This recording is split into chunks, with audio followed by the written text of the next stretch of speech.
Hey, this is Mr. Davis, and we're going to work on a quick lettering effect where we're going to turn the text into an actual path so we can manipulate it.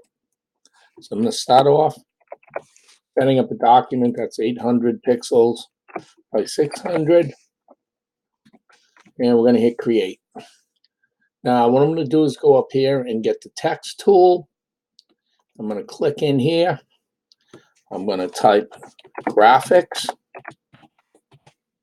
And what I'm going to do is highlight it, and I'm going to go to my web fonts. And what I'm going to do is I'm going to scroll down a little bit until I find Alpha.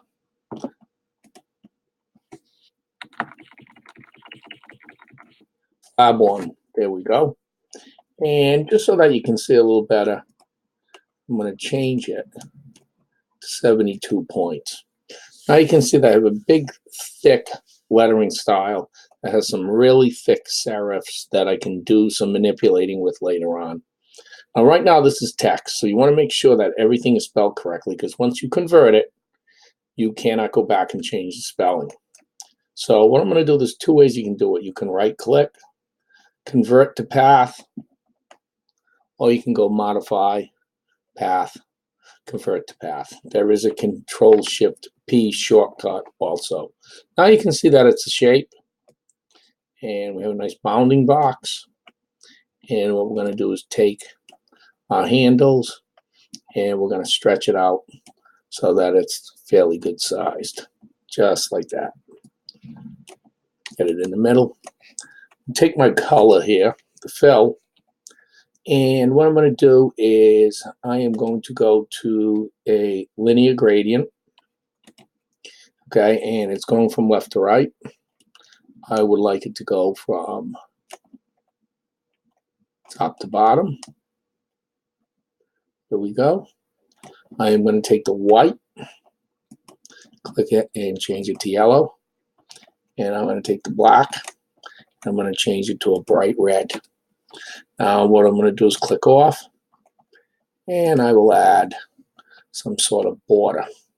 So right now I'm just going to go 3 pixels, and I'm going to go black. That could change. Now the whole idea of converting it to a path is it allows you to reshape your letters to make ligatures or logos, whatever you want to do with it. So I'm going to change now from the pointer, which is V, to the sub-select tool. Let's just take the top of this H, and let's bring it out. Take the bottom of this P, and do the same. As you can see, we can stretch it all the way out. We got some nice guides. Okay, and you can do pretty much what you want. Now, what I would say is add some style to lettering, but just make sure that you keep it reasonable so everybody can read it. Now, if you want to move your lettering, you need to switch back to the pointer. You can hit the letter V on the keyboard. That will allow you to switch back. If you go between V and D, you can see my arrow switches between the pointer and the sub-select tool. So we have a couple of letters that we've kind of moved around. If you want to go back and adjust it, you can click D. Let's bring this out a little farther. There we go. And now what I'm going to do is I'm going to give this design a background. And I'm going to click on the canvas itself. I am going to go to radial gradient. There we go. That's a nice effect. And what I'm going to do, as always, go File, save the file.